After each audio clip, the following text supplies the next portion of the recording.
Amen. Mana turagushimye wakoze kubana natwe, wagize neza kuturinda, uduhaye umunsi mwiza w'umugisha, izina ryawe nirihabwe icyubahiro. Nsengera abantu bose Mana, nsengera ababyutse bajya mu kazi, nsengera ababyutse bari mu rugo, nsengera abarwayi, nsengera abafite ibibazo bitandukanye, nsengera abarushye, nsengera abaremerewe, nsengera abihebye, nsengera abari mu makredi babuze uko bishyura, nsengera abafite ibibazo byinshi. Niwe gisubizo cy'ibibazo by'isi, kandi ijambo ryawe ryarambwiye ngo iyo urambuye ukuboko uhaza kwifuza ku bantu bose. Nanjye ndagusabye muri iki gitondo urambura ukuboko uhaze kwifuza ku bantu bawe, abaguteze amatwi bose, ugushaka wese akubone, uguhamagara umwitabe, ugutabaza wese umutabare, kuko uri Imana nziza, uri Imana ishobora byose, uri Imana yo kwiringirwa, uri Imana yo kwizerwa. Amahoro abayabuze, abacitse intege ubongerera imbaraga, ku ijambo ryarambwiye ngo abasore mugenda basirukanka baruye, ariko abagutegereza ntibazakorwa n'isoni, bazagenda ntibazacogora, bazasimbuka nk'ibisiga byo mu kirere. Mana ishobora byose, abantu babongerera imbaraga, ukomeza amaboko atenebutse, ugorora amava asukuma, wongera imbaraga mu bananiwe, wongerere imbaraga abagenda barushye.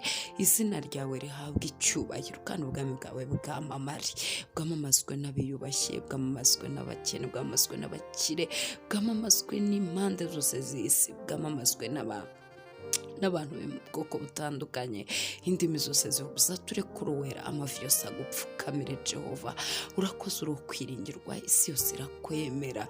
Mwami nyiribiye, nta rindi zina twaboneyemo gukira. Ndakwinginze muri iki gitondo uvugane n'abantu bawe, kandi ugira imvugo nziza. Wavugiye kwa Lazaro, bashiki be bamenya ko uhageze, Lazaro arazuka. Wavugiye kwa Yayiro, ababyeyi b'umwana bamenya ko uhageze. Ijwi ryawe Barutoloma yararyumvise, ahabwa umugisha uwo munsi, arahumuka. N'ibindi byinshi cyane twatabasha kurondora. Umugore ari umugongo hamaze igihe, yumvise ijwi ryawe ry'imbabazi rimubwira ngo genda, kwizera kwawe kuragukijije. Ugira imvugo nziza, Mana nyiribihe, uyu munsi uvugane n'abantu bawe. Ikindi cya kabiri, uri Imana ishobora byose, Kristo uri umwami w'amahoro, uri Imana yo kwiringirwa, ukwiringiye wese Mana umunsi nakorwa n'isoni.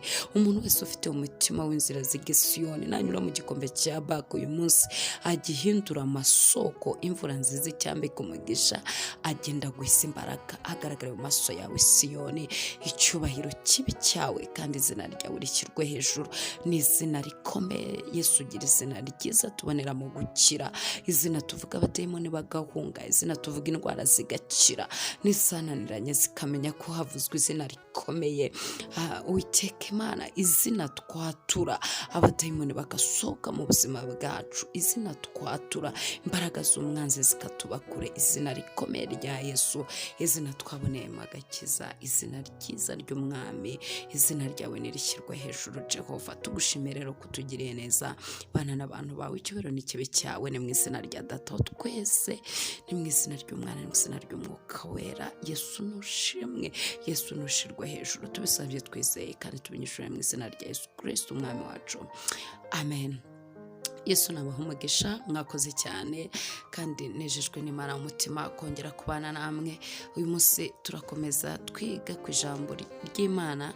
Murabizi neza ko tubyuka twiga ku ijambo ry'Imana, kuko ni impamba y'umunsi abenshi bita iki gihe cyiza ngo impamba y'umunsi. Rero nanjye reka ngo impamba y'umunsi uno munsi ivuga ngo kuniga undi mugaragu. Kuniga undi mugaragu niyo titire turi bwigeho uyu munsi. Hanyuma rero reka dusome ijambo ry'Imana riri muri Matayo 18, turahera ku murongo wa 22. Haravuga ngo Yesu aramusubiza ati, sinkubwiye yuko ugeza 7, ahubwo yuko ugeza 77. Nicyo gituma ubwami bwo mu ijuru bwagereranywa n'umwami washatse kubarana n'abagaragu be umubare w'ibyo yababikije. Abanje kubara, bamuzanira umwe muri abo yishyuza itarani nzovu, ariko kuko yari adafite ibyo kwishyura, shebuja ategeka kumugura n'umugore we n'abana be n'ibyo afite byose ngo umwenda ushire. Ngo yaramufitiye itarani inzovu zari nyinshi. Noneho kubera ko atari afite icyo yishyura aravuga ati okay, ubwo turagura abana bawe tugura umugore wawe kugira ngo ubashe kwishyura umwenda. Umugaragu aramupfukamira aramwinginga ati mwame nyihanganira nzakwishyura byose. Shebuja aramubabarira aramureka amuharira umwenda. Nta nubwo yamuretse ngo azamwishyure, ahubwo yamuhariye umwenda.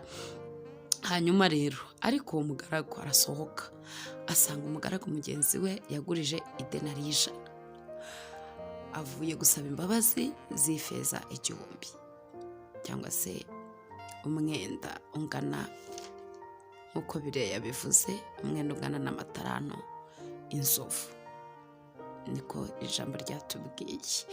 Hanyuma rero reka azasohoke ahure n'umugaragu umuri idenari y'100, itarano inzovu undi muri idenari y'100. Aramufata aramuniga aramubwira ati nyishyura umwenda wanjye. Umugaragu mugenzi we yikubita hasi aramwinginga ati nyihanganira nzakwishyura. Ntiyakunda maze aragenda amushyira mu nzu y'imbohe kugeza aho azamarira kwishyura umwenda. Abagaragu bagenzi be babonye ibibaye barababara cyane, baragenda babwira shebuja uko bibaye byose. Maze shebuja aramuhamagara aramubwira ati wa mugaragu mubi we, naguhariye umwenda wose kuko wanyinginze. Nawe ntiwari ukwiriye kubabarira mugenzi wawe nk'uko nakubabariye. Shebuja ararakara amuha abasirikare kugeza aho azamarira kwishyura umwenda wose. Na data wo mu ijuru niko azabagira nimutababarira umuntu wese mwene so mubikuye ku mutima. Imana idufashe cyane. Twaje cyangwa se nababwiye ko tugiye kwiga ku ntego ivuga ngo kuniga undi mugaragu. Umugaragu bamubabariye itarani inzovu, arasohotse ahuye n'undi ufite idenari y'100 ngo aramuniga ntiyamwihanganira aranamufunga. Aravuga ati uzanyishyura, mwinginga ati waretse. Aravuga ati uzanyishyura. Undi yabanje yinginga umwami aramupfukamira, yagombaga kugwatira umugore we n'abana, aramwinginga aravuga ati ndakubabariye ndanaguhariye imyenda. Ariko umurimo bikeye amukubise amaso aba umutima w'imbabazi. Biratangaje cyane, abura umutima w'imbabazi mpaka mufungiye anamunigaguye. Imana idufashe cyane kandi isatugirire neza. Aha rero icyigisho kirimo cyangwa se iri jambo rishatse kuvuga iki, cyangwa se niki kiri inyuma y'iki cyanditswe. Muri kamere muntu biroroha kandi rwose iyo urimo wiyingingira wisabira ibikwerekeyeho winginga Imana mbabarira mu isengesho Yesu yigishije abigishwa be yarwaye ati utubare nk'uko natwe tubarire abantu ibyaha batugiriye. Kira ni ikintu gikomeye cyane muri sosiyale, ni ukugira ngo hatagira umuntu upfa n'undi ko donc umuntu agukoreye amakosa wihutira kumubabarira, kuko nawe hari imbabazi ukeneye kuwiteka Imana yagiraga ngo nibura abantu bige kubabarirana. Hanyuma rero muri kamere muntu biragora. Iyo wisabira imbabazi wumva byoroshye, ni nk'uko iyo wisabira ibindi byakugirira akamaro wumva byoroshye. Mbese turemye uburyo kurura twishyira. Mbabarira rwose naraguhemukiye, nagucumuyeho, ejo bundi naragusozwe, naragututse se cyangwa nakubwiye nabi, mbabarira rwose. Hanyuma ntugeze ku muntu wagusozwe cyangwa wakubwiye nabi, ukirirwa warakaye ukanga kumuha imbabazi, ukavuga ati niwe muntu nzi mwisubaho. Wagera ko mwagiranye akabazo ukirirwa wafunze isura, ntushaka kumuvugisha, wamushize blacklist, telefone wayikuyeho, yewe wenda wamugurije 10,000 ntiyakwishyura, ukirengagiza ko nawe hari abo wigeze kwatsa cyangwa se kwambura. Mu mvugo yo ngo no kwatsa, kwambura 50,000 undi kuri 10 wamufunganye isura, cyangwa se umuntu akaba atagufashe neza, kurengagiza ko harimo nawe udafata neza. Mbere yuko ujya kurakarira umuntu wagukoreye ikosa, ese wabanza ukazenguruka amakosa yawe yose ukareba nawe ayikorera abandi, basi bikakoroshya. Mbere yuko ujya kubyimba no gufunga isura, ese wabanza ukareba nawe abagombye kugufungira isura uko bangana. Igihe kimwe umwegeza avuga ngo Imana izazihore ku bantu bamvuze nabi. Hanyuma numva nyine numva biragoye, ndamubwira okay, noneho rero niza guhora ku bakuvuze nabi wibuke ko hari abo wavuze nabi bazasenga nk'iryo usenze. Ubwo rero niza guhora abakuvuze nabi izaza guhorera n'abavuzwe nabi kandi ari wowe ubikoze, ubwo nawe izakugarukaho. Mu buzima rero abantu burya barikunda cyane, aba yumva ibyiza ari we byazaho, aba yumva ibyiza ari we byakorerwa. Ariko hano harimo icyigisho gikomeye cyane twavuze ngo ni ukuniga undi mugaragu. Muvandimwe, mubyeyi, mugabo, muri iki gitondo ndakwinginze kubaho ubuzima bubabarira. Burya iyo urimo kandi umuntu cyangwa se haba mu kazi, mu rugo, ku bashakanye, ku bana banyu, cyangwa se mu buzima busanzwe, mu murimo w'Imana n'ibindi bisanzwe, iyo ubona wabuze imbabazi ku muntu ujye umenya ko hari aho umwuka atanezerewe, kuko hari igihe nawe Imana ikubwiye ngo nanjye imbabazi aha ndazibuze, wayibwira iki? Bavuga ngo yarambabaje, yarandakaje, ntabwo mumwe mubizi, niyo mpamvu muri kunsaba kumubabarira. Ariko nawe hari abantu warakaje, hari n'ibindi wakoze bitari byiza, ukuye no muri iyo domene yaguhemukiyemo, nawe hari izindi domene wahemutsemo.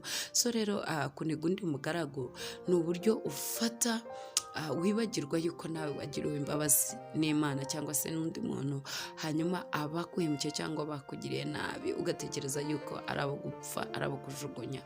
Ntabwo ari abo kujugunya, nabo bakeneye imbabazi zawe. Ntabwo ari abo kuniga ngo ufungirane muri gereza yo kubura imbabazi, kuko nabo bakeneye imbabazi zawe. Wibafunga, wibagira imfungwa y'ibyabaye, basange babwira ati ndababariye, mbahari imyenda yanyu. Usenge Imana nimba izo mbaraga utazifite, ariko winiga undi mugaragu, kuko nawe uri umugaragu wababariwe byinshi. Uzi ibyo Imana yakubabariye uko bingana, uzi ibyo yitegura kukubabarira, uzi ibyo abantu bakubabariye uko bingana. Rero winiga abandi, kuko nyiri imbaraga, nyiri biremwa Pluto ashobora kuzaza nawe agahora uko kuniga abandi, agahora uko kutababarira abandi, kuko Bibiliya yavuze ngo na Data wo mu ijuru niko azabigenza nimutababarira umuntu wese mwene so mubikuye ku mutima.